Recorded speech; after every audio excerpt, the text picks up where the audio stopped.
You are listening to the Hiking Radio Network, where we talk the walk with shows by hikers, about hikers, for everybody.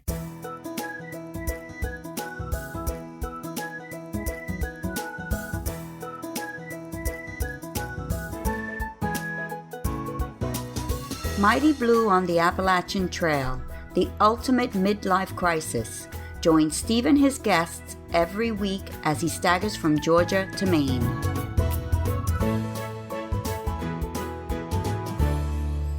Hi guys, and welcome back to the Mighty Blue podcast. This is episode number 322, and today we're talking with Chris Veasey, otherwise known as Idaho Bones. And Chris has a great story of how he got that name, by the way. As you'll hear, he's an articulate bloke, and we have quite a diverse and surprisingly open conversation. Chris will be along in a moment. Now, you'd be forgiven for thinking that our Mighty Blue class of 2022 was being decimated. Yet that isn't actually the case.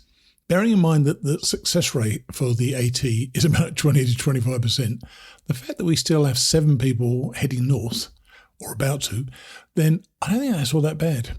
Today we're going to be hearing from the incredibly joyous Sarah Landis, as well as Kera, Brittaney and Ryan. These last 3 are hiking together. They've had a few issues, yet they should be getting back on trail in the next couple of days. In fact, I'm meeting those 3 at trail days this weekend.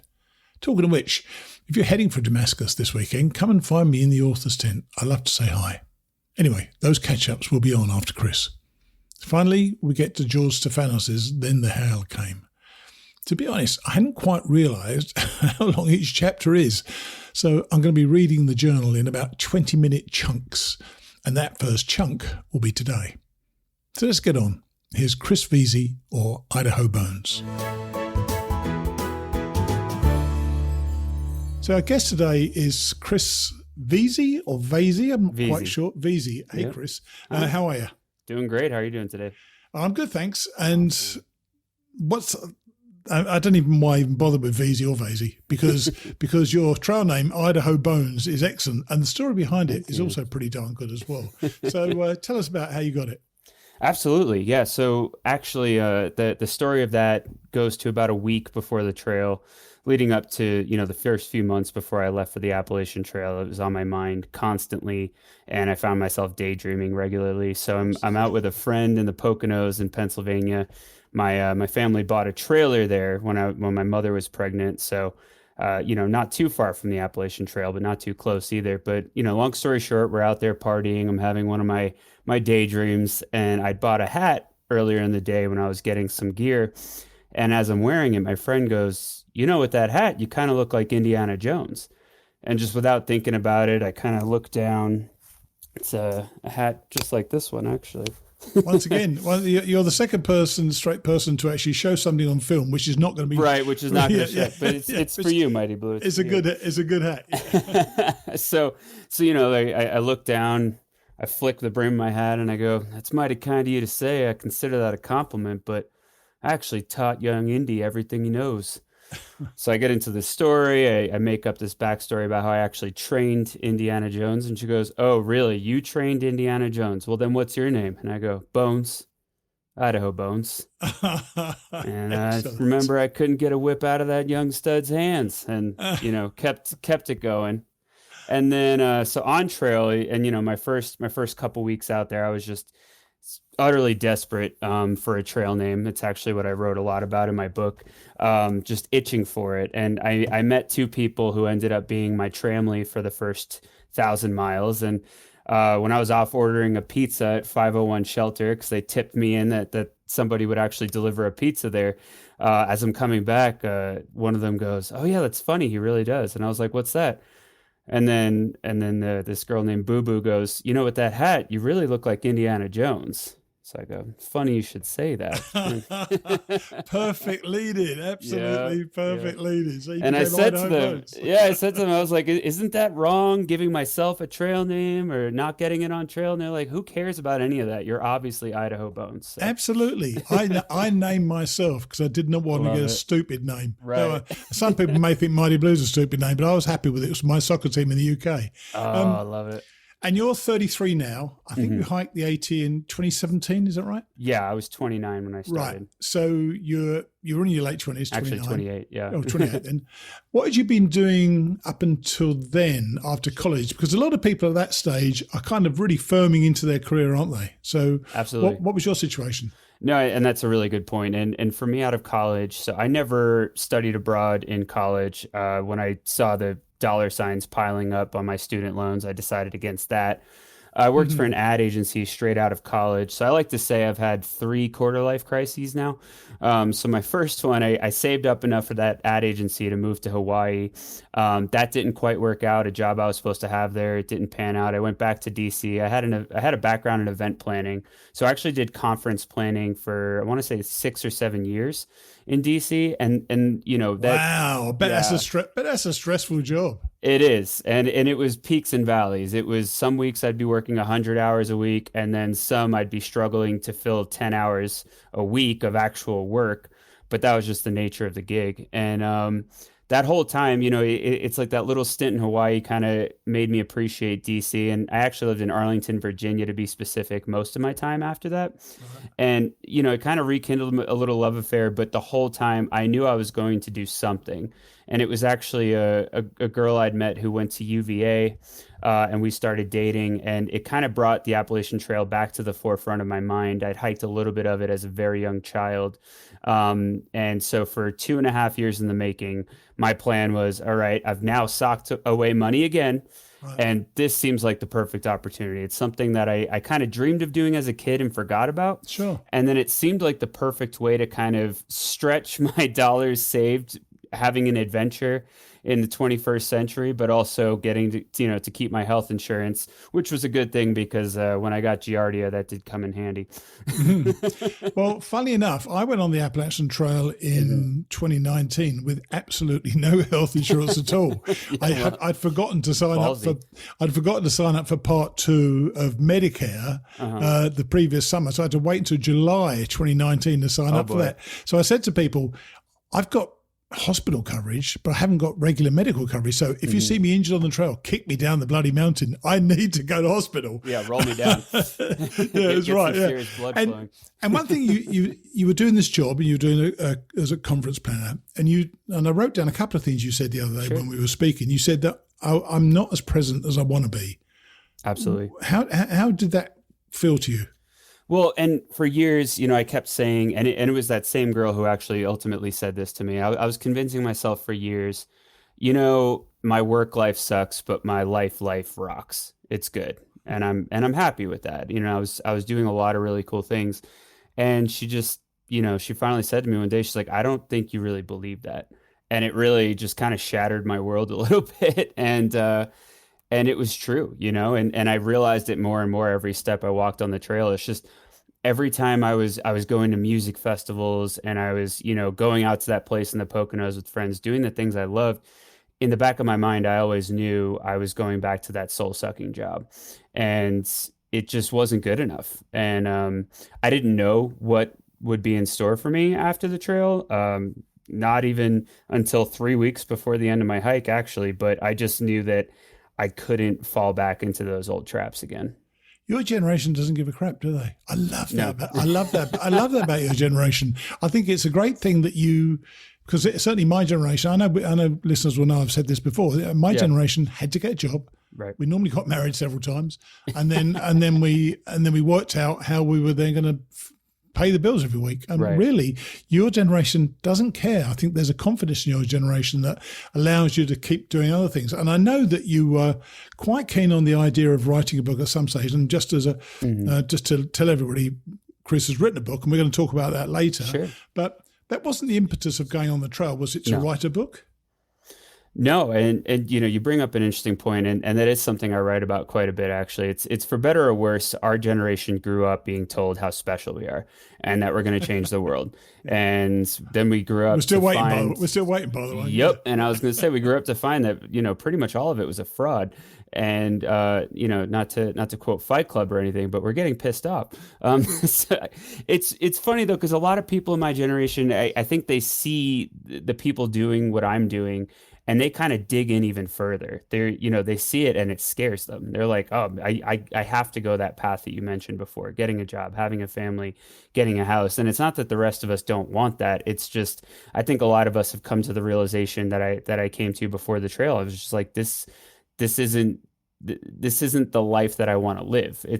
I won't even go so far as to say it's not the life I deserve or anything like that. It's just, if this is it, I don't want it. I'd rather be intentionally homeless, and the Appalachian Trail taught me that I could be. Gives you that not yet. Yeah. I'm just about to say, it gives you that opportunity to be intentionally homeless. Absolutely. And you realize it ain't that bad, is it? It isn't. No. And it's, it's funny how life works and who you meet throughout your life, because I really did enjoy doing that. I mean, the happiest 3 weeks I had on trail is when, getting back to trail, when I had to get off for a moment, seeing my bank account, I had $27 in my wallet. I said, all right, this is all I'm spending until I get this check I'm expecting in 3 weeks. And I did it. And I spent $27 over 3 weeks, and it was probably my favorite 3 weeks on trail. It's just, it goes back to what we talked about the other day. Just the more I opened myself up to opportunities, the more the trail provided to me.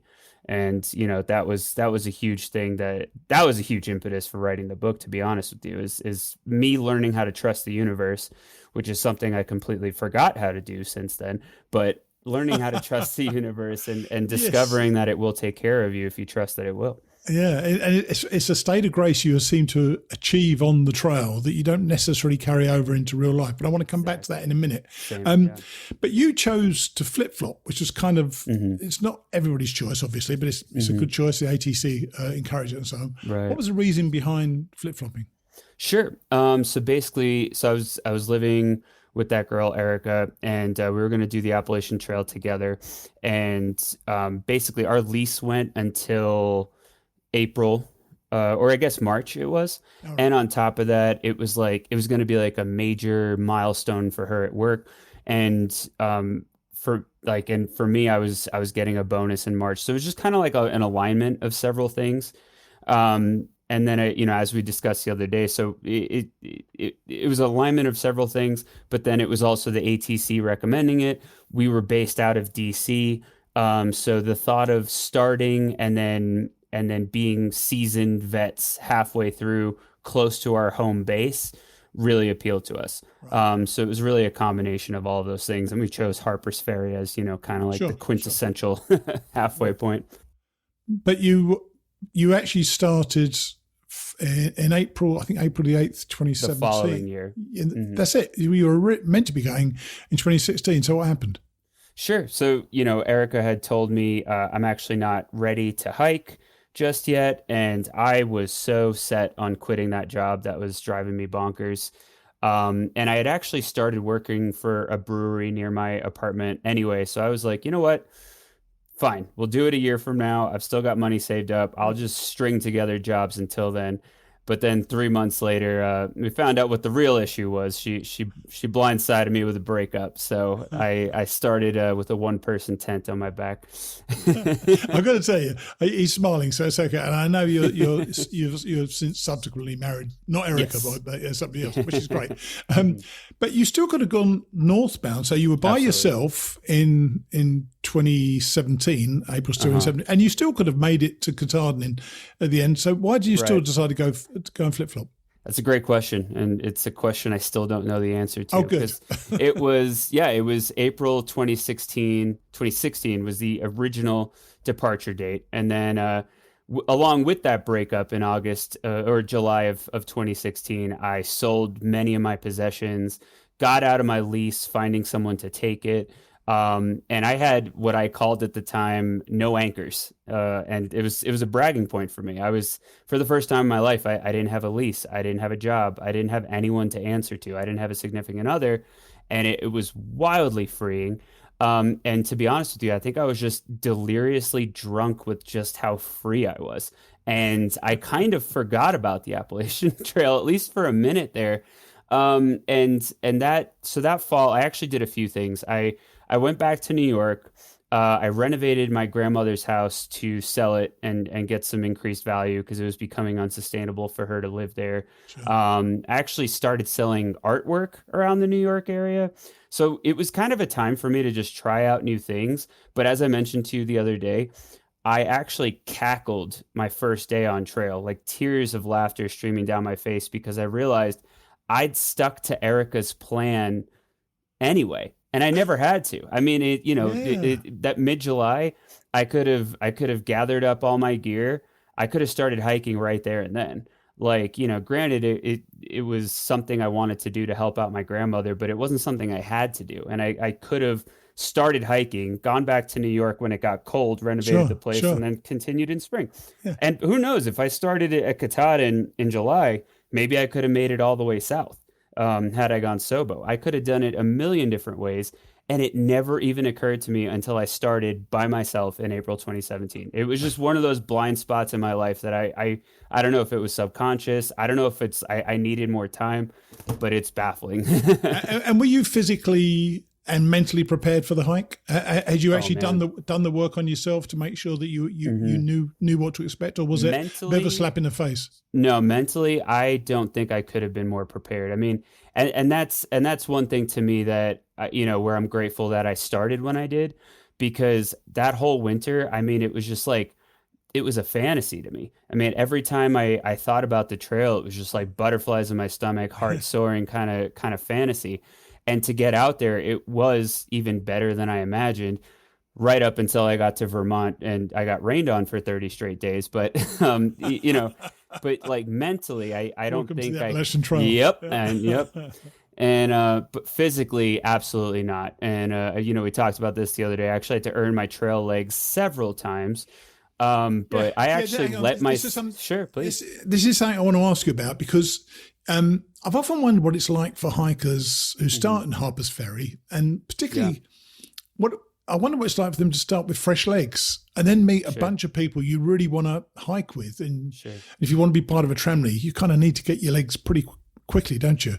What was it like for you? Because I know you did meet a tramily, as you say, quite early on. And that was exactly what I had to go through. So I'll try to keep it brief, but to start it off, I willfully let myself go the winter before the trail.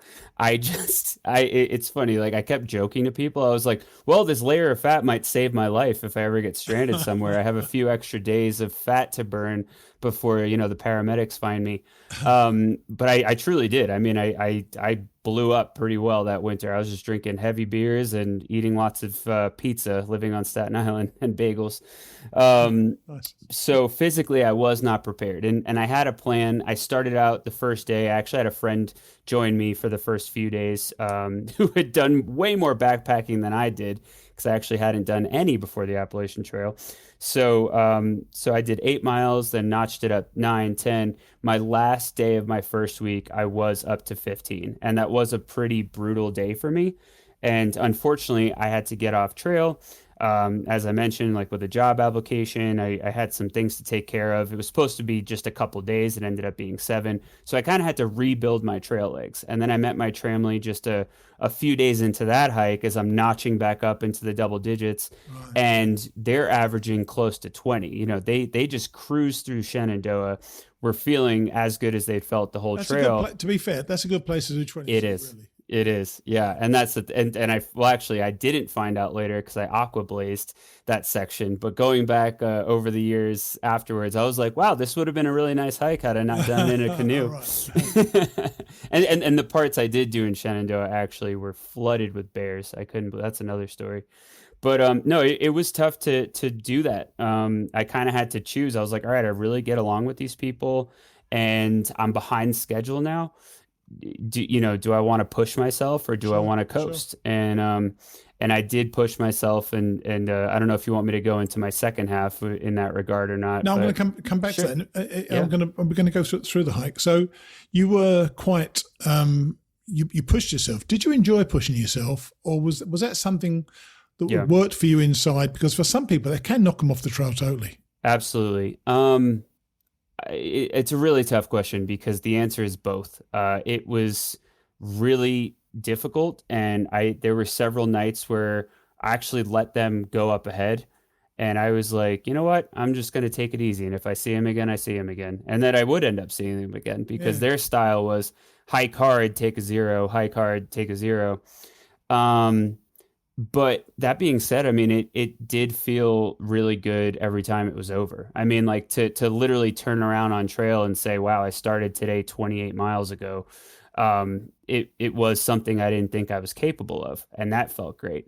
But at the same time, I realized, man, I woke up with the sun, I'm setting up my tent in the dark, and I didn't have a conversation all day because I pushed myself so hard. And in the second half of my hike, that's where my average was about 14. And I loved. And that's about the pace I did on the Colorado Trail as well. Right. So I think we find that the pace that's comfortable for us, I think I would find it incredibly difficult to be struggling to keep up with somebody. And I know it became quite important for you to stick with them. And the reason I'm asking that is because you knew that your southern section was going to be a whole lot quieter, didn't you? Did you want half the experience being quite lively and half it being very quiet? Yeah, and it's really hard to pinpoint my intentions, even looking back and writing a whole book about it. It's like I always kind of intended to, as I told you the other day, to lone wolf it. That was kind of the term in my head. I just, when I went through that breakup and I had a lot of time to, work with my hands and think and decide what I want life to look like, I decided I want to be alone out there. I want to interact with people. I want to party with people, and I want to get to know people. Sure. But at the end of every day, I kind of want to have like a little fire by myself and write about my experiences. And it didn't stop me, from doing that, even hiking with folks along the way. But I did feel a draw to them, and they're two people that are still very important in my life. So I'm glad I pushed myself, and they also, started procrastinating a bit as they got to Katahdin. So that helped. That helped the cause. I'm quite wondering about that. I know you mentioned before they slowed down, but it's been kind of weird to go up Katahdin with these people who this for them was the climax of their trip, but for you it wasn't. You were kind of halfway. How did they feel that day, and how did you feel? Yeah, and they couldn't wait to get up the mountain, but once they were up there, they didn't want to come down, and they really didn't want the hike to end. It was very emotional for them, and for me, it wasn't the first time in my hike that I felt a little bit like an imposter.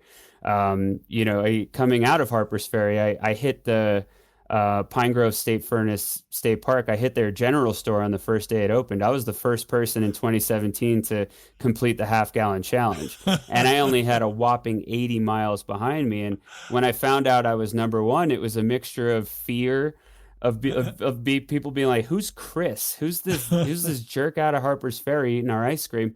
and pride, because I was like, "Yeah, I only got 80 miles behind me, and I was able to eat a half gallon of ice cream." But going up Katahdin, it was kind of that feeling for me. And what I found is the hike up was very much like a mirror of the hike thus far. Like the beginning really reminded me of West Virginia and Maryland, and it got rocky like Pennsylvania. And then like I called Massachusetts massive tree roots because it felt like I was just walking on these sharpened tree roots the whole time. And then that was part of the Katahdin stream hike. And then it looked like New Hampshire and then Maine. It was just, I was really hypnotized by the hike, but I had the opposite experience. When I got to the top, I realized that in my heart, I already wanted it to be over. And that's whoa! Right, you never told me that before. Why is that? Mm-hmm. So I loved the hike, but the rain got to me, and it got to me bad. Like at the beginning, I was able to kind of dodge it. I was able to see the weather coming if I had good enough service, or I could after a while I could just tell if it was going to rain, and then I would just duck into a shelter, hide out for a couple hours, hike at night if I had to. I was avoiding rain at all costs. By the time I hit Vermont, New Hampshire, it was, you couldn't escape the rain, and it would rain for days at a time. And it really affected me. I mean, and it didn't even affect me physically as much as I thought it would. Like putting on wet socks before the sun comes up is a feeling I will never forget. And it makes me want to cry to this day. But it was really just like, oh my gosh, nothing I have is dry. Nothing I have will be dry again until this is done. And so when I got to Katahdin, unfortunately, I'd kind of had it. And I actually had planned to take off 2 weeks between my flip and my flop. And on the one hand, I think I'm a total idiot because I really did have to regain my trail legs from scratch. But on the other hand, I went back to the trail rejuvenated and excited. So maybe it's exactly what I needed. Yeah, it's a reset. And I'm not going to go into this bit, but you went onto the beach in New Jersey for 2 weeks for the ultimate Frisbee scene. Oh my gosh. 1 week for the ultimate Frisbee tournament, and then another week just digging my toes, drinking gin and tonics on Long Beach Island. So it was a reset for sure. And all this time, you've been keeping a journal. You mentioned that earlier on. How were you able to keep up with that? Because it's quite a commitment. Because if you do miss a couple of days, things kind of merge, don't they, in the days? Especially 30 straight days of rain. So were you quite disciplined in getting that stuff together every night? I really was. And for me, I'm a very ritualistic person. And putting pen to paper was very important to me. So, and I have over a dozen days where you can just see my pen trail off the page because I literally fell asleep doing it. And nice. Yeah, I mean, I would give myself a solid 95% of the days I made sure that happened. And the other 5%, I did do some voice recordings. Sometimes I would either, run out of ink, run out of paper, or run out of energy. Whatever it was, I would do some voice recordings and just recapping everything I could remember. Yeah. But it's funny, there are a couple gaps in there because when it was all said and done, 900 Microsoft Word pages of transcribed, whether it be handwritten journal or voice recordings. Now, I'm not so delusional as to think anyone would want to read that much of my writing, but that is what came out of the trail. So, but even then, I was like, wait, what happened here? What happened there? How did I get from there to there? I don't know about you, but when I found that when I reread them, I could take myself back there. And it's 100%. Funny, actually, having that written there. And I actually wrote about 250,000 words to start with, and I had to cut down by about 100,000. Yeah. I still made it 2 books. So that's the way it goes. So how different was the southern section? Was it as different as you'd imagined, completely by yourself? It was. And honestly, I was pleasantly surprised. One of my fears was, oh man, I had just done all these epic miles that everybody talks about. And everyone talks about the Virginia Blues, 500 miles, just itching to get out of the state, just to have, just to check a box. And I was really blown away, actually. And I stuck to lone wolfing it for quite some time in the South. I met some really cool people and I definitely built some friendships, but I made a point to really set up my tent, far away from shelters. I did a lot of stealth camping.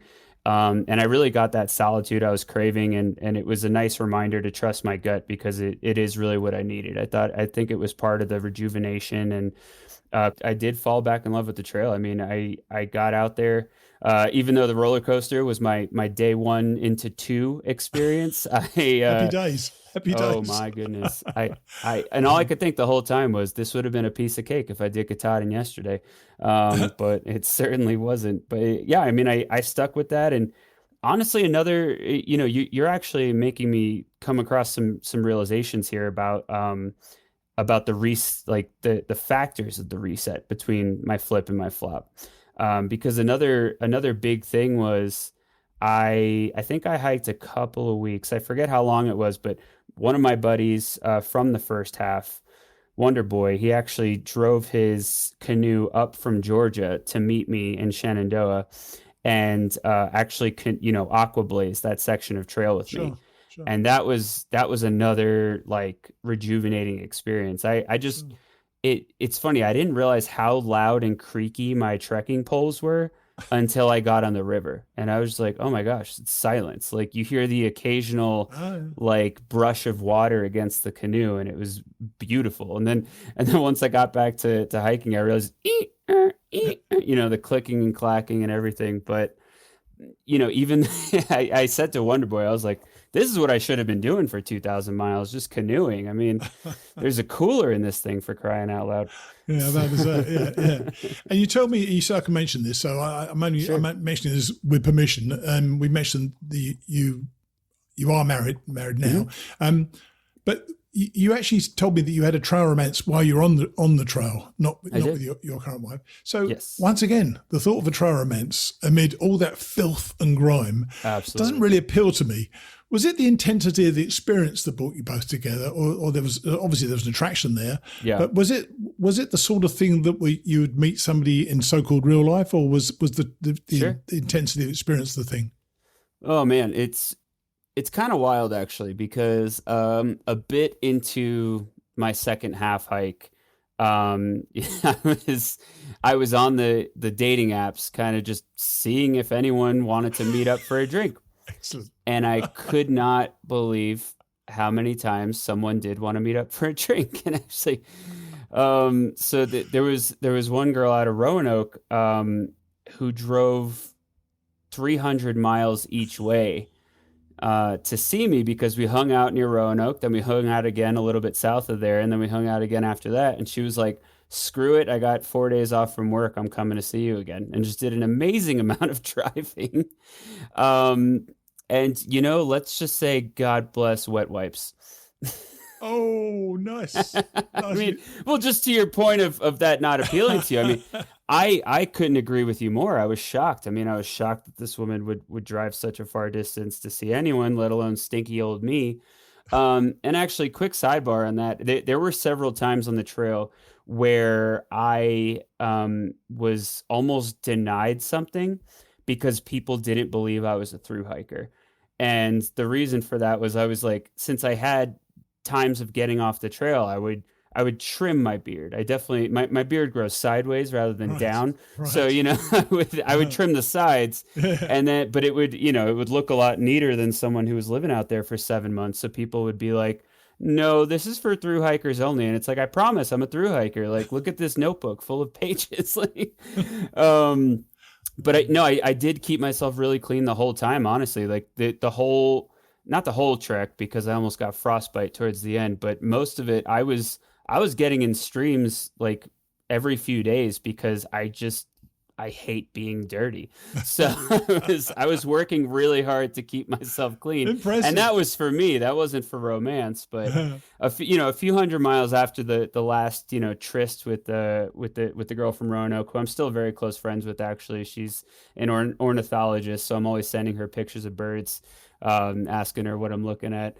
But and then I did have a trail romance with another thru hiker, also someone I keep in touch with, Fox, and it I hate to say this, but we were bonded by good old fashioned chemical attraction, but also there was someone in a group that she was hiking with that was driving us both insane. And so we just started hiking a little faster to get away from her. There you go. That'll do it every time. Yeah, I'll tell you that notched up my average a little more than I thought it might. And when we spoke before also, you said something along the lines of what fulfills me, what's important. Sure. Is that what you were looking for out there? And did you find it? Romance? No, sorry. Okay. No, we've moved on from romance. Because the answer to that is no. Right, no. Yeah. So did you were looking for something to fulfill you? Did you find that the trail fulfilled you? Absolutely. And I've actually, so, you mentioned, how many words you had when you transcribed everything you've written. Sure. For me, it took a writing coach to actually realize I'd written 3 books, and the third book that I intend to is actually called Re-Civilized. And what that is about is the struggle of coming back to real life after the hike. Sure. And it includes some... For some people, it's very easy. For some people, it's almost impossible, isn't it? Yeah. And I think for me, at least a little part of it will always be impossible. What I had a really hard time with for about a year after the trail, and still struggle with, at times to this day, is relating to people. I just remember being blown away, hearing the things people complained about when I was done hiking, when it was just like, you think that's hard. Yes. And also like, just seeing the way people take things for granted. And part of the third book, Re-Civilized, is realizing that to this day, I'm taking things for granted. I'm taking things for granted that if I were to meet a version of myself that got to Springer and we were to sit down and have a conversation, he'd probably spit on the ground at some of the things that come out of my mouth. I mean, you really do change. You change on and off trail. But that being said, have you changed back to the guy you were before in some ways? Or I'm sad to say that in a lot of ways I have. And I only say I'm sad to say that just because there are aspects of my life that I'm struggling with again that I struggled with before the hike, whether it be being present or compassion is a huge thing for me on trail. It didn't take me long to find ways to be compassionate with everyone. And I've fallen back into my old traps of, if someone cuts me off, it might ruin my whole day. And I'm just like, why do I care? Why does that matter? Right. Because, the biggest mantra I had on trail, especially in the southern half, when I was spending so much time alone, you find yourself rambling to yourself. Some days I would just repeat over and over again in different intonations. None of it matters. None of it matters. None of it matters. And the reason for that was as nihilistic as it sounds, the reason I was saying none of it matters is because I discovered on trail, it's never too late to be present. You could find out that a close relative just passed away. And if you're truly present with a flower in front of you, you won't even remember that because it's just you and the flower. And I'm not saying we should forget things like that and not mourn our loved ones, but if you're truly present with any given moment, none of it matters. Nothing that's ever happened to you, nothing that's about to happen to you matters because it's just you there. I have a slightly different. Well, I won't go into my mantra, Please. But it's more a case of whatever good and bad things I've done in my life. And I've done plenty of good things, but plenty of bad things. Sure. I'm where I am, and right now, and at this very moment, I'm pretty happy with who I am. So I'm okay with the stuff that's happened. So I think a lot of us come to that realization on trail. Yeah, I think so. So you had a journal, and you needed to turn that into a book. How'd you go about it? Oh yeah, I think I think I must have hit my head on a rock because I thought I could transcribe all of it in about 3 days in Harpers Ferry. So I was stealth camping behind a pizzeria in Harpers Ferry, transcribing from March, and I made it to from April, and I made it to late April. And this was in August. This was before I started my second half. So I promptly packed, maybe 1,000 pages into a giant envelope and shipped it back to New York and said, all right, I'll get to this later. And then not to spoil anything, but, I did, fall back into kind of my desk job life after the trail. And, the first job I had after the Appalachian Trail was pretty intense. I did continue transcribing, but I was working 60 plus hour weeks. So I wasn't making as much progress as I wanted. So it took me a full year afterwards to just get it all electronic, including the voice recordings. I actually had to. But did you did you transcribe it, or did you use the journal as a basis for what you're going to write? Or have you done basically the journal is what your book's going to be? Sure. It took me a long time to realize what the book was truly about. And it's also complicated because I realized as I was transcribing it that it was almost an extraordinarily long letter to myself. And that's not the sole purpose of it. If that was the sole purpose of it, then I wouldn't be publishing a book. You'd be the only one to buy it. Right, yeah. You're like, who the hell is Idaho Bones? And why is he so whiny? No. No, but it was like transcribing it reminded me that I need to get back to trusting the universe, like trusting that the trail provides whatever trail you're on, it's like, and it takes, to this day, I've got decisions later today I have to make that scare the hell out of me. And it's so hard to hold on to that attitude and that feeling and that faith that you find when you're hiking the Appalachian Trail. And, long story short, the journal was just like you said, it set me right back on trail over and over again. And it's really an amazing experience. Like, I'm sure there are people listening to this who have had the same experience, and all they did was just read the journal. It's crazy how reading one sentence, you can remember writing that sentence. Not only do you remember what you saw that you're describing in that sentence, you remember writing it, and that's one of the most. Don't you also magical things to me. don't you also find what it does to me? It takes me back there. I could look at it, I can remember writing it, and I can remember other things I didn't even write down. I can feel the I don't know, I can see a little bank to the side or something like that I hadn't written down, but I had put myself back in that situation. So where are you with it right now? Is it actually published yet? It is not published yet. I just launched a Kickstarter for it last week to cover self-publishing costs. Sure. But that being said, I mean, the manuscript is complete. The beginning of the book is pretty polished by professional editors. Good. And now I'm just working on getting the rest, edited, printed, and all that good stuff. Okay, well, I know it's like, I published mine literally 6 years ago. I think it was my first one 6 years ago, 2 days ago. So it's on the 2nd of May, yesterday, in fact. Yesterday, 2nd of May, 2016. And it's a great thing when you actually see it published. So we'll put a link in the show notes to your Kickstarter and any other things you want to share with us.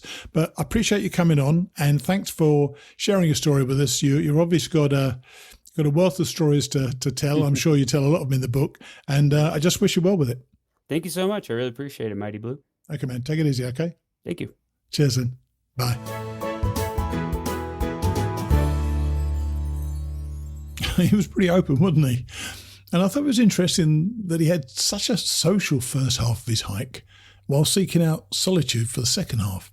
Of course, by definition, this would make almost two distinctly different hikes, and I'm not sure I would have liked to have gone from that social side to the solitude side of a hike, but for Chris, he actually sorted it out, didn't he? He was definitely hiking his own hike, which of course is the most important thing of all. I'll put his various links in the show notes, and when his book is released, I'll be happy to let you all know. Now, our class of 2022 and Sarah Landis, or Sunny. Let's hear how she's doing. Hello. Hey Sarah, how are you? I'm good. How are you? Oh, I'm great. You're always the great joy to listen to, because you seem to be so positive up the whole time, and seeing your photos on Facebook, you look like you're having a blast. So how's things? I am. It's so good. I'm actually sitting at the 700-mile marker right now. How cool is that? Yeah. Which means you're probably about only 9 miles away from. Is it about 9 or 10 miles away from McAfee Knob? Yeah, it's I think it's just a little over 10 miles. Yeah, we're planning on doing sunset there tonight. Nice. You're not going to stay up there, are you? You're going to actually try to camp up there? No. There's a shelter just a half a mile after McAfee's Knob. So right, that's right. Yeah, we're just going to watch the sunset and then head down to the shelter afterwards. How nice. Yeah. Don't forget those moments. My picture came up the other day because it was 3 years ago that I was there for my 2019 hike, and it just brought chills just seeing it. So really live that moment, because it's just the most remarkable place to be. So how was Dragon's Tooth? I haven't gotten there yet. I think I'm still like half a mile away. Oh, right. Okay. Yes. So you go down, right. You see, you're still climbing up. That's quite a climb up there, isn't it, to get to Dragon's Tooth? It seems relentless, doesn't it?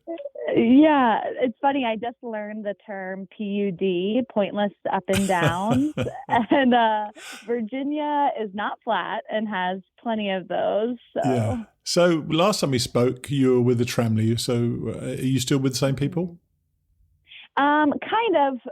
We actually merged 3 different tramilies. Oh, dear me. And there were 12 of us combined for about 3 days. And we got a big Airbnb together. We had a great time. But then there was a little outbreak of norovirus. Oh. And 9 out of 12 of us got sick. And including you? Some people. Including no, you? I was one that got spared. I didn't get sick, but a lot of people had to take like a 0 or a double 0. So now I'm down to a family of 5. So from 12 to 5, really quick. So it's like the plague has run through you all. Yeah, literally, yeah. So what is it, Sarah? What is this hike doing for you? What is it? It seems to be meeting all your expectations plus a few more. Yeah. What are you finding out there that you perhaps weren't expecting? Oh man. Well, my biggest surprise is that hanging barebags is actually fun.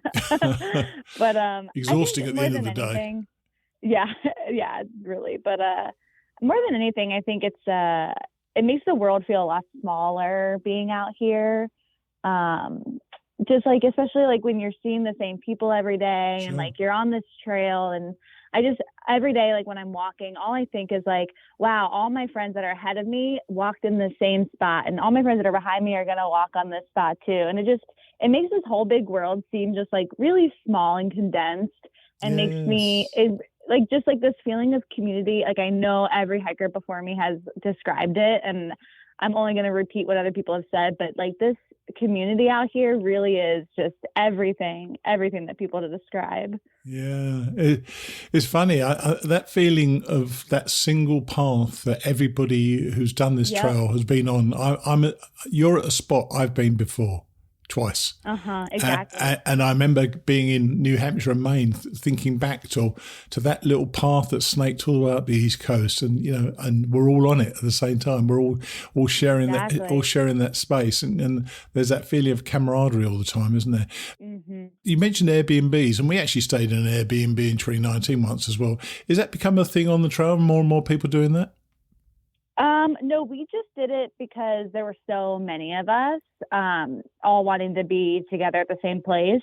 So that's the only time we've gotten an Airbnb, but we usually just stick with motels and hostels. Right. So do you know, now I don't want you to name names necessarily unless you know it. Did you know where the norovirus started? Oh, no, we thought it was from a trail magic. Wow. Like a family came, like camped out and like made food for people day after day while they were camping. Yeah. But we heard of other hikers that were a couple days behind us that also got sick. Right. So we're not really quite sure where it happened. We just figured, like, we're all in the same place, like sharing stuff. And yes. Yeah. So. Passing food around is a risky business, I tell you. Yeah. It really is. We've tried to be a lot more careful since then, but it still happens. And did any of your tramily leave the trail after getting norovirus? Actually, one person did. The first person I've met so far on trail just ended their hike 2 days ago, and that was really sad. It's been almost 700 miles, and everyone I've met so far, like we're all still out here. So I kind of just felt like, oh, we're all gonna make it. Like no one's gonna end it. But yeah, someone did 2 days ago. It's so sad. And the unexpected stuff happens, doesn't it? You may end up hiking with just one person, or with still 5 or 6 or even 8 or 10 people. You just don't know. And kind of letting the trail come to you, I think, is kind of important. Did you? I'm not sure whether you'd already been through them when we spoke before, but did you enjoy the Grayson Highlands? Oh my gosh, I loved it. That whole like week and a half period of like the Rowan Highlands and then the Grayson Highlands. And we had perfect weather. It was like not too hot. It didn't rain at all. It was absolutely gorgeous. Yeah, well, I tell you what, you're coming upon one of my absolute favourite spots. Now, climb up Dragon's Tooth, by the way. I didn't first time, and I always regretted it. It's easy to climb up, and it's just magnificent up there, especially if you've got decent weather. And then of course, you've got McAfee Knob, and then you've got Tinker Cliffs. Mm-hmm. You're going to be treated to it's like explosion of the senses as you find your way in the next 30 odd miles. So you're going to have a great time. I'm not sure I've asked you this. How's your gear working out for you? Pretty good. I've been slowly sending a lot of stuff home, like my warm weather stuff. Sure. I decided pillows aren't worth the trouble out here. Oh, they are. I sent that home. Oh, they are. No. Oh, God. I could just roll up like a t-shirt and that works perfect. It stinks though. It also doesn't hurt. Like a lot of the people I'm hiking with are like kind of like ultralight gearheads. Right. And so I feel like they're starting to influence me a little, but mostly everything's working out pretty good. And you're obviously not, I'm presuming as you're so far past, you're probably not going to trail days. No, yeah, we're just a little bit too far north, and it's like all the shuttles and buses are quite expensive at this point. So, I'm sure. Yeah, we're just gonna skip past that. Yeah. Well, look, I'm delighted you're doing so well. I say it's a joy to see your photos every time you. In fact, send me a photo. I want to put it in the show notes of you grinning away like an idiot, like you're grinning like somebody who is having the time of their life. And I think it's great to show to people because we've lost quite a few of the class of 2022 because for whatever reason. Yeah. But you seem to be the one who's really, really having a blast all the time. So long may that continue. Yeah, I'm so sorry that other people haven't had as great of a time as I have. But yeah, I can't imagine, other than, an unforeseeable injury, like this is too fun and too wonderful to ever end this. Like it's just it really is going awesome. Yeah, you're going to feel that as well. When you climb up Katahdin, you're going to be so sad it's over, I tell you. Oh, amazing. Okay, well, lovely to catch up, and we'll speak again in a couple of weeks' time, okay? All right, sounds great. Cheers then. Bye. Right, bye. She's right on the 700-mile marker, just at the Virginia Triple Crown. And while I think of it, those places she mentioned, including the Grayson Highlands, but also the Roan Highlands and those spectacular boards, anywhere around there is a great hike if you're looking to go on a 2, 3 or 4 day hike in Virginia. But anyway, getting back to Sarah. Every picture on her Facebook post shows what a blast she's having. Of course, I'm sure she has some tough days, but she never seems to share those. She looks like she's having a permanent party out there. It's great to see and good to catch up with her. But, hearing about Noro, you just never know what's going around the corner, do you? So a group of 12, 10 of them caught it. Amazing. Now, our next little group of Kera, Brittaney and Ryan have had a rather checkered experience this year. I caught up with them just as they were about to get back on the trail again. Here they are. Hello. Hey, Ryan. How are you? Steve Adams. Hey, good. How are you? I'm not too bad. Is everybody else with you? Morning. Morning. How are you? Good. Now, I saw a post on Facebook the other day, and somebody said I enjoyed in the past tense watching your journey. So what's happening?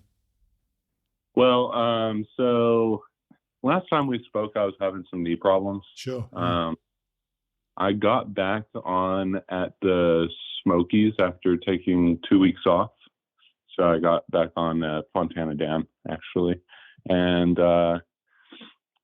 when I got back on, I'll let Kera tell what her side, but we went up like the 8 miles to that first campsite and endless, isn't it? Yeah, it was amazing. That fire tower was just phenomenal. Yeah, a little steep, but it was great. But by the end of that 8 miles, my knee was already hurting back to what it was when I got off trail. Jeez. So that next morning, me and Brittaney decided to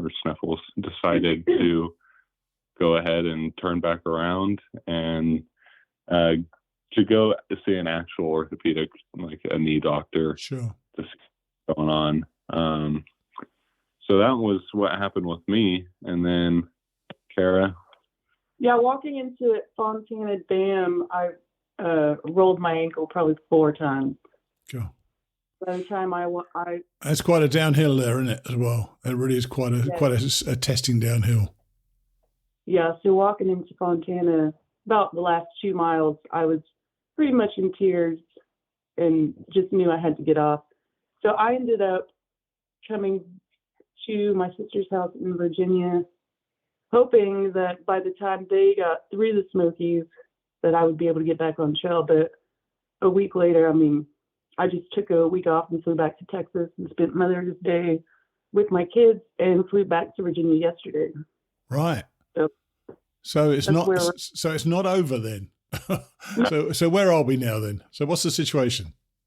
So the plan right now is that we are getting back on at Damascus. We're going to skip those miles and then come slow. But we're going to trail days on Thursday. Going to hang out there. So am I. Oh, no.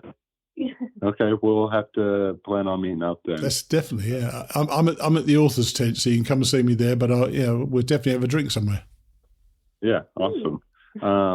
So yeah, I mean, we're gonna see what's going on at Trail Days. We're not committed to staying there till Sunday or whatever, but just go ahead and Ryan, you sound, as you probably should do, you sound a bit down about all this. This obviously isn't working out quite as you'd planned, but so you're obviously getting sufficient amount out of it to really have this determination to go back. Yeah. Why is that? Well, I mean, I had the time of my life out there when I was down in Georgia. I mean, everyone on the trail has been amazing. I've made friends when I was on trail, and then when I was visiting Kera and Brittaney on trail, we Sure. have those friends on trail right now, and I gave up so much, so to speak, to get on trail, and I'm not ready to just call it quits quite yet, Damn right. Damn right. And how about the rest of you? How do you all feel about that attitude? I mean, I've really been down about it myself. I really struggled when I got back because before we left the trail, I was super strong. Like, I felt like I could walk 50 miles in a day. I was ready to go and very excited about the whole trip. But knowing what I know now and feeling what I feel now, I think next time I'll go by myself and let them rest by themselves. Oh dear. And Kera, you were kind of the late comer to the party, because if you recall, you wrote to me originally just for me to follow just Brittaney and Ryan, but you brought yourself into it. Has it changed your view of the trip, or are you still just as gung-ho? No, I mean, I'm still definitely not ready to give up. My ankle is, I feel like it's 99%. All right. And I'm just ready to be there, And one thing for me was when I came home that first time, I spent, the 2 weeks home alone, and it made me realize how much I really wanted to be out there. There's always a silver lining to everything. It's just sitting at home doing nothing but watching TV was incredibly boring, and I sat there all day just wanting to be back on trail. Yeah. And I feel your pain, I tell you. I came home for 10 days when I hiked in 2014, so I got bitten by a dog, and I was a bit concerned about how that might develop.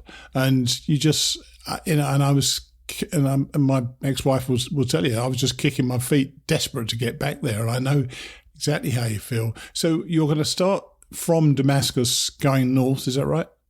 That's correct. Okay, and you're going to be going sometime this week then, so Friday-ish or say Saturday or something like that? Yeah, we don't know when we're going to head out from Damascus. It's just, Trail Days, it seems like quite the event, so We'll see how we like it. Yeah. And then we feel like it, so it's, well, I love the attitude. I think it's, I can feel the disappointment, and I get it. But you could still just think about this. If you get your legs right, if you get your knee right, and that all works out, you could still be having the summer of your life. You've got tons more to hike. You've got tons of beautiful things to see. So I still think you can really make this into a fabulous year. So let's just hope that. What did the orthopedic surgeon say about your knee, Ryan? Did he say it needed an operation, or what's the situation? No, he said no. So I have patellar, what is the word? Tendinitis. Yeah. Uh-huh. He said that I won't be risking any further injury continuing on, and that I might, I'll have pain, and it's a matter if I can deal with the pain or not. Sure. Are you taking ibuprofen and things like that? Yeah, ibuprofen and Tylenol or whatever it is. Sure. Do you wear a brace on your knees? I must admit, I had a problem with my knee, and a brace really helped me for a while. I didn't want to become dependent upon it, so after it had steadied my knee for a while, I got rid of it. So have you tried a brace? Yeah, so I was wearing a proper full knee brace when I went see him. And for the tendonitis, he told me that it was doing no good. And then, so I got one of those little bands that goes right above or right underneath your kneecap. Right. And you just strap it on there. So I've been wearing that. And we've been hiking on the trails around here in Virginia, just the nice and easy ones. Yes. And been able to walk like 5 or 6 miles without any pain, because I've been doing PT and stuff. But now did a decent downhill. We did Cascades in Virginia the other day, and I was having a little bit of pain, but it wasn't the same as it was. So I've got to tell you, man, going uphill, hitting the Smokies, that walk across Fontana Dam with the Smokies sort of rising up in front of you dauntingly, and then you start climbing up. That is a real test, isn't it, to get up there? It was, especially after being off for 2 weeks. Exactly. It was super demotivating because, I was able to, climb up Blood Mountain without stopping. Sure. And having to go up into the Smokies on that climb where I was having to stop every, 10 minutes or whatever it was, and take a break. It was demotivating because I was in such good shape. I didn't have my trail legs yet, but then going back to ground zero, it was rough. You should have been like me, in terrible shape. Yeah. I was fine. I've been in terrible shape. Have you guys lost any weight, by the way, in the hiking you've done? I could tell that I lost weight because my pack was, like, my hips were getting bruised from my pack again. Yes. Yeah. But I've been home and I think that I've gained all of my weight. Which is great. Yeah, nothing wrong with that. I think I lost about 10 pounds. Wow. Yeah, there's a lot of exertion that goes on. You this climbing up and down thing, it really does get you, doesn't it? You burn up a lot of calories. Well, look, I'm pleased. I'm so pleased you're going back on. We've lost quite a few members of the class in 2022, and I was really hopeful that you were carrying on. I wasn't quite sure from that Facebook post, so I'm really glad. And also, I'm glad I'm meeting you guys at Trail Days. And say we're trying to get a beer somewhere. Yeah, definitely. Okay. All right. Well, come and see me, and we'll have a chat when you get there. I might even record you again. All right. Okay, great. That sounds like a plan. All right then. Cheers then. Take it easy. All right. Adios. Bye. I am so pleased. It looked like they may be finishing, and when I called them today, I was kind of expecting that they were done, but they're not. They've been injured, they've regrouped, and they're meeting me at Trail Days before they carry on. I love that. So we'll have a celebratory beer in Damascus in a couple of days' time. We'll catch up with more members still heading north in the coming weeks. Now, I know I said I wasn't going to read out our supporters' names last week, but I felt bad about that. So hold on to your hats. I'm going to do this very quickly. Thanks to monthly donors Jens Lieberheider, Brian Helton Jr., Lisa Rana, Erskine Bass, Todd Withrow, Suzanne Johnson, Jan Haley, John Krautler, Anne Pickin, Betty McEnany, Sean Deadwiley, Emmanuel Bravo Ramos, Alan Troy, Jessica Diaz, Michelle Brown, Melanie Swisher, Hugh Ickrath, Julie Gayhart, Justin Mullins, Kevin Eastman, Ann Dobson, Terry Heckler, Mike DiCello and Natisha Webb. Thanks to all of you for your regular support. Others who've sent donations while I was away are my friend Molly McCarthy, John Park, Run Spot Jump Dog Training, Steve Baker, Rushali Kadam, Kimberly Ryan and Nancy Farrell. By the way, Nancy wrote, "Thank you, Steve, for all you do. You and Dixie have inspired me and informed me. Next year on March 22nd, I plan to hit the trail and attempt the AT. Keep up the good work. Love your show." Well, March 22nd was when I started in 2014, Nancy, so I think you picked a pretty good day. Thanks to all of you for keeping all our shows going. We truly couldn't do it without you. If you love our shows, why not donate? You'll find the buttons all over our Hiking Radio Network website. Finally today, a 20-minute chunk from George Stefanos' excellent blog, and now a book called Then the Hail Came. I'll be reading through the whole book in the coming months, so I hope you'll join me on his wild ride from the early 80s. If I don't see you at Trail Days, I'll see you next week. Chapter 1. Reality sets in. Springer Mountain, Georgia to Franklin, North Carolina. Tuesday, 3rd of May, 1983. Mile 7.7. Temperatures dropped considerably last night when the wind kicked up and stayed down today. Rather late on a cool, damp morning, I set out from Frosty Mountain, having smoked my last 2 cigarettes with breakfast. I covered the last 4 miles of the feeder trail, arriving at the summit of Springer Mountain just before noon. I used my camera's self-timer to take a picture of myself standing next to the sign marking the southern terminus of the Appalachian Trail. Although my body was stiff and sore from yesterday, my spirits remained high. The weather soon took care of that. A chill drizzle began to fall not long after I had left the summit. It hung on strong all day, occasionally intensifying into major downpours. Today's cold rain sapped my strength even more than all the climbing. At a spot called Three Forks, 4 miles from Springer Mountain, the Appalachian Trail crossed a fire road beside the convergence of 3 streams which had become raging torrents. A blinding mass of rain was creating a surreal, semi-aquatic woodland. At the height of the downpour, a strange, blurry vision coalesced out of the mists and rain, an older backpacking couple hiking with a teenage blind girl being led by a reluctant cat on a leash. Conversation was next to impossible above the din of terrestrial and celestial waters. We nodded to each other and I kept on walking. The rain curtain closed back around me and I was alone with the falling waters and the forest. Several minutes later, I mumbled to myself, "Well, that was interesting," and retreated back into a warm, dry corner of my subconscious as my body continued to trudge the wet, weary miles.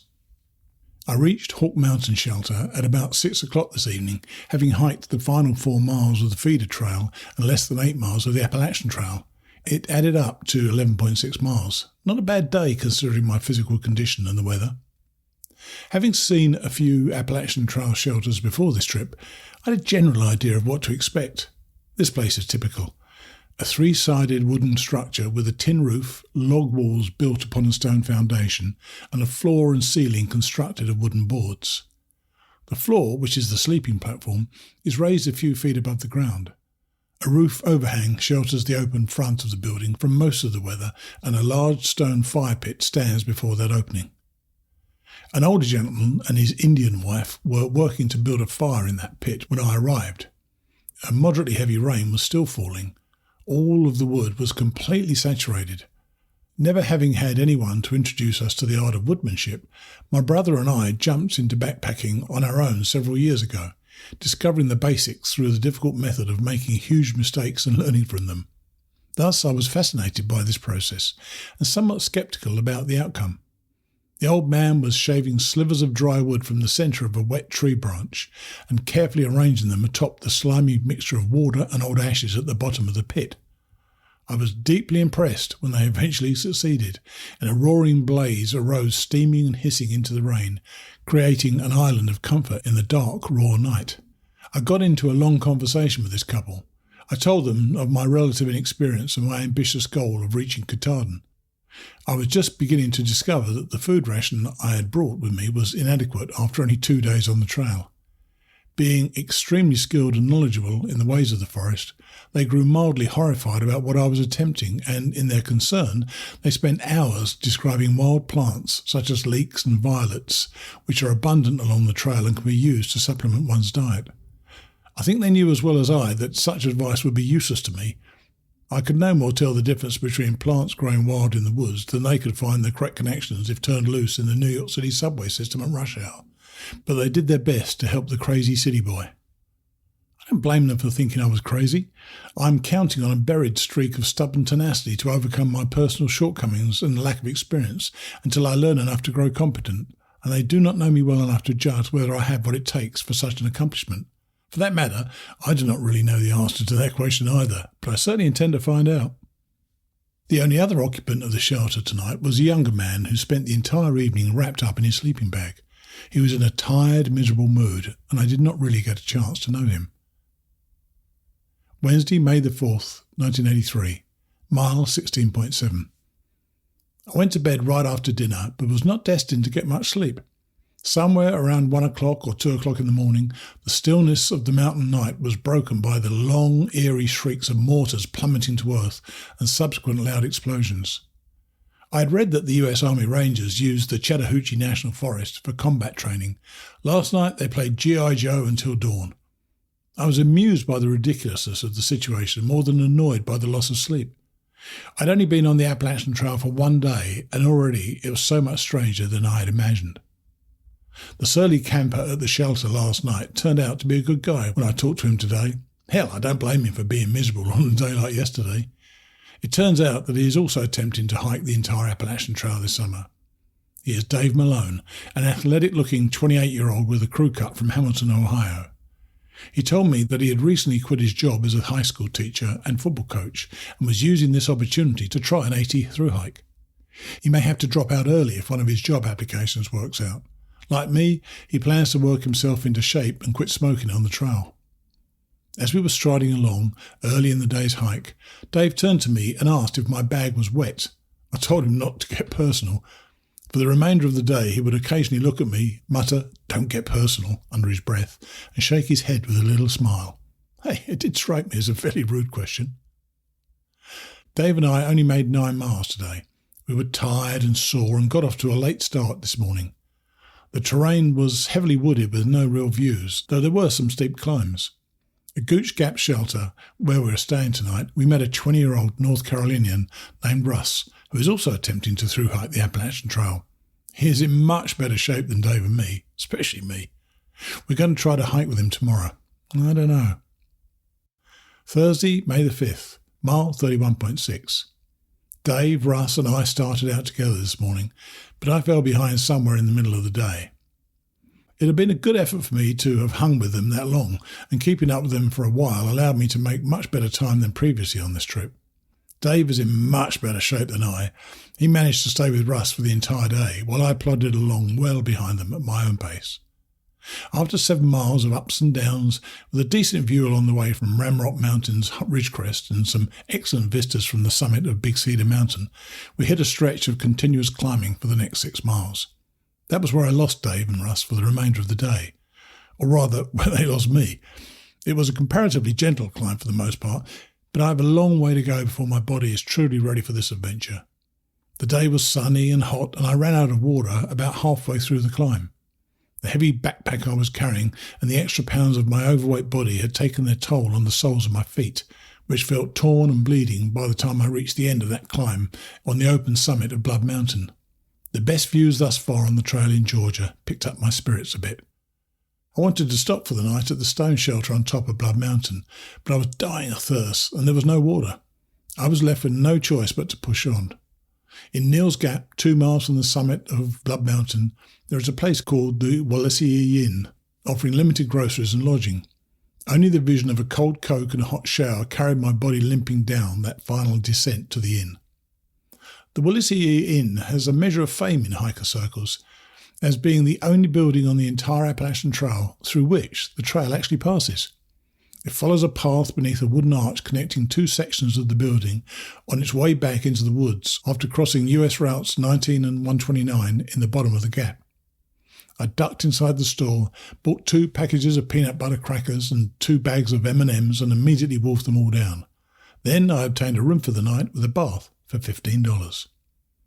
Dave and Russ, who were already here when I arrived, acquired a double room with no bath, I had to use mine, for $9 each. I stood under a steaming shower for a half hour, washing my hair 4 times. I washed all of my dirty clothes and my cooking set in the sink, and I shaved. There is a flush toilet in my room. I've not even seen an outhouse since Amicalola Falls State Park. I hiked 14.9 miles today, my best hiking day by far on this trip. I will be able to enjoy the company of Dave and Russ at the beginning of the hike tomorrow. These are my 2 rewards because, for once, I did not know the meaning of the word quit. Friday, 6th of May, 1983, mile 42.6. I woke this morning in a bed, feeling great. After that, the day went quickly downhill. Having foolishly started on the Appalachian Trail carrying no solid food, I was intending to remedy that situation by purchasing some at the inn before leaving this morning. I forgot. And now the next store on the AT is 105 miles away. Nice going, Ace. I shot a bunch of pictures yesterday on Big Cedar and Blood Mountain. My camera also received heavy use today as I traversed another group of scenic ridges with equally picturesque names: Wolf Laurel Top, Cow Rock Mountain, Corbin Horse Stamp. The initial 6 miles of trail featured a long uphill climb similar to yesterday's and some steep downhills, but most of the trail was nicely graded. Dave and I completed that section around 11 o'clock, Ross having long ago left us both in his dust. This was the point where my day began to fall apart. Once again, I did not have enough water. Russ had told us that water was to be found right on the Appalachian Trail 6.5 miles from the inn at Whitley Gap Shelter. When Dave and I reached Tessnotee Gap after hiking those first 6 miles, I double-checked the guidebook and discovered that both water and shelter were on a side trail involving a 3-mile round trip off the AT. A United States Forest Service sign on the floor of the gap informed us that water was available on a trail down the side of the ridge. Dave and I elected to go for that. The sign said it was 0.2 miles. The sign lied. We had to crawl and slide down an extremely steep slope for about a half mile before we found the spring, a slow, muddy, shallow trickle. I was only able to coax about a pint of dirty water into my bottle and then faced a daunting climb back up to the Appalachian Trail. I probably lost more than a pint in sweat climbing back up. When we made it back to the AT, another very steep half-mile climb up out of the gap was followed by a short descent and yet another climb. Absolutely no breeze stirred the hot, muggy air. I managed to stretch that pint of dirty water for 5 miles to Low Gap Shelter, where the next water along the AT was located, but only at the expense of a moderate case of heat exhaustion and a bad case of chapped lips. By the time I arrived at the shelter, they were desiccated and cracking, and hurt like hell unless constantly kept wetted down with water. They're going to take a long time to heal. I'm going to pay much more careful attention to the location of water along the trail from now on. I'm also going to be less finicky about that water when the situation demands it. I could have filled up my water bottle from that dirty little spring in Tessnotee Gap by catching it in my cup and pouring it into my bottle, but the water looked so unappetizing that I just didn't bother. It was looking pretty damn tasty a couple of miles further down the trail. I'd once again fallen behind Dave on those final parched miles, but I caught up with him at Low Gap Shelter at 4 o'clock. His condition was almost as bad as my own. We're both spending the night here, having hiked 11 miles today. Russ had come by this place at 2:30, leaving a note for us in the shelter which said that he was moving on another 6 miles tonight to the next shelter. I guess we've seen the last of him. He was really much too fit for Dave and me to have hiked with him for long in this stage of our conditioning, especially mine. My spirits revived quickly as I lay back on my sleeping bag and sucked down cold water. I could almost feel my tissues rehydrating as a coolness diffused throughout my overheated body.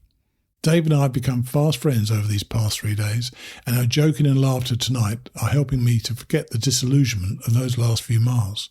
I feel excited and optimistic once more. Saturday, 7th of May, 1983, mile 55.9. And then disaster struck. Last night, swarms of mice, the only permanent inhabitants of almost every Appalachian Trail shelter, staged a mass assault upon my backpack. Just as twilight faded away, I began to hear them rustling around in my pack and munching away at my precious and dwindling food supply. Dave, more experienced than I, had put his food in a stuff sack and hung it from a nail projecting out from a rafter beneath the shelter roof. I stood up, chased the little away and attempted to hang my entire 50-pound pack from another nail. The nail spun around just as I let go of my pack, sending the whole thing crashing down several feet onto the little toe of my shoeless right foot. Blood instantly began gushing out, and I knew right away I was screwed. It was very dark, and I was very tired, so I merely wrapped the toe up with gauze, hung my pack on another nail, and left the wound to be attended to in the morning. Those mice are incredible. I saw one shimmy down from the roof along the string of Dave's stuff sack and gnaw his way into the bag. By that time, we were simply too tired to care. In the morning, I cleaned the toe with an alcohol prep pad, treated the wound with antibacterial ointment, and wrapped it in a band-aid and adhesive tape. About a square half-inch of flesh was missing from the toe, cut almost down to the bone. Every step I took today in those leather hiking boots was another adventure in pain. Through hiker friendships are predicated upon the slower hiker being able to keep pace with the faster one. There's nothing personal about that. We're all of us on a mission, that mission being the centre of our lives at the moment, around which all other considerations must revolve. Dave and I become friends, but I would not have slowed down for him, and I did not expect him to do so for me. Dave was shooting for a 15-mile day to Monterey Shelter, and I tried to stay with him. I tried. I didn't quit. Damn it, I did not quit, but I failed. I struggled on through a haze of pain and fatigue until almost dark, but I only made 13 miles to a campsite located on the site where an old cheese factory once stood, high on a ridge well up the slopes of Tray Mountain. I don't know how I can go on now, carrying 230 pounds of me and 50 pounds of supplies, with merciless leather boots scouring the gouge in my toe. But I cannot quit. Damn it, I can't quit. Especially not now. Not this early. But how the hell can I go on?